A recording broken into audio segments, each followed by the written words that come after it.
নমস্কার বন্ধুরা, সবাই কেমন আছেন? আজকের ভিডিও আমরা শুরু করতে যাচ্ছি পাইথন প্রোগ্রামিং। যদি আপনি কোনোদিন প্রোগ্রাম না করে থাকেন তাহলে চিন্তার কোনো কারণ নেই। আমি একদম সহজ ভাষায় ধাপে ধাপে সব কিছু বোঝাবো। আর এই ভিডিওটি আমার টার্ম্যাক্স কমপ্লিট কোর্সের 4 নম্বর ভিডিও। তাই আগের ভিডিওগুলো যদি না দেখে থাকেন তাহলে সেগুলো অবশ্যই দেখে নেবেন। সবার প্রথম আমরা জেনে নেব পাইথন কী।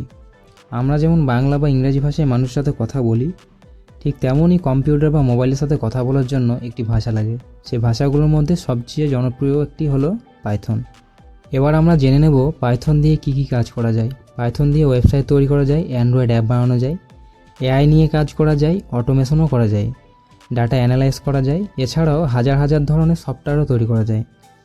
তাই পাইথন শেখা একটি খুবই ভালো দক্ষতা। তো সর্বপ্রথম আমরা টার্ম্যাক্স ওপেন করে নেব। আমি আবারও বলছি, টার্ম্যাক্স কীভাবে ডাউনলোড অ্যান্ড ইনস্টল করবেন এবং প্রথমবার কীভাবে সেট আপ করবেন আমি আগের ভিডিওতে দিয়ে দিয়েছি, আপনারা গিয়ে একবার দেখে আসুন। টার্ম্যাক্স ভালোভাবে সেট আপ না করলে কিন্তু আমরা পাইথন রান করতে পারবো না। তো চলুন ভিডিওটা শুরু করি। প্রথমে আমরা টার্ম্যাক্স ওপেন করে নেব। এরপর আমরা টাইপ করব Python, PYTHON, Python. Python type করার পর দেখবেন এরকম একটা চিহ্ন আসবে। যদি এই চিহ্নটা না আসে তাহলে আবার আপনারা একবার টাইপ করবেন পাইথন 3, PYTHON,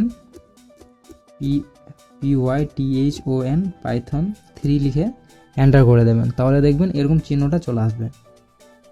এই চিহ্নের মানে পাইথন এখন আপনার লেখা কমান্ডের জন্য অপেক্ষা করছে। এবার আমরা প্রথম পাইথন প্রোগ্রামিং শুরু করব।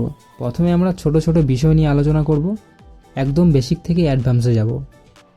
প্রথমে আমরা টাইপ করব PRINT, প্রিন্ট লিখব। তারপর আমরা প্রিন্টের জায়গায় যে কোনো একটা নাম দিয়ে দেবো। আমি যেভাবে টাইপ করছি আপনারাও ঠিক একইভাবে টাইপ করে নেবেন। এরকম একটা ব্র্যাকেট দিয়ে দেবেন। তারপর নামের জায়গায় আমি যে কোনো একটা নাম দিয়ে দিচ্ছি, হ্যালো ওয়ার্ল্ড।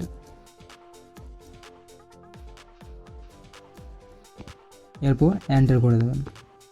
এখানে দেখতে পাচ্ছেন আমাদের যে নামটা হ্যালো ওয়ার্ল্ড লিখেছিলাম সেটাই কিন্তু এখানে চলে এসেছে। এরপর আমরা আবারও একটা উদাহরণ দিচ্ছি, যেমন আবার আমরা টাইপ করব PRINT। এরপর আমার চ্যানেলের নাম দিয়ে দেব বাংলায় শিখি একাডেমি।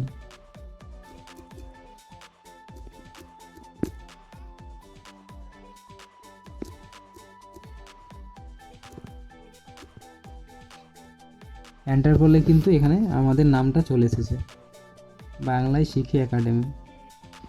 এবার আমরা পাইথন দিয়ে গণিত করা শিখব। তার জন্য আমরা টাইপ করব PRINT, এরপর একটা ব্র্যাকেট দিয়ে দেবো। এরপর আমরা এখানে টাইপ করব 50 + 80। তো এখানে যোগফলটা দেখতে পাচ্ছেন 130, এই যে যোগফলটা। এবার আরও একটা উদাহরণ দিয়ে আমি দেখাচ্ছি, যেমন PRINT -40, 40 -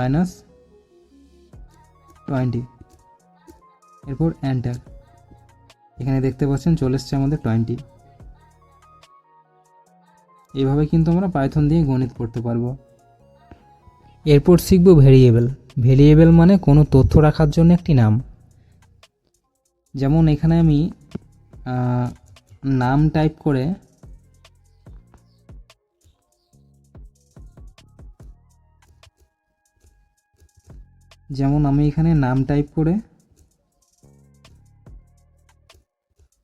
যে কোনো একটা নাম বসিয়ে দিলাম। যেমন আমি এখানে টার্ম্যাক্স লিখে দিলাম।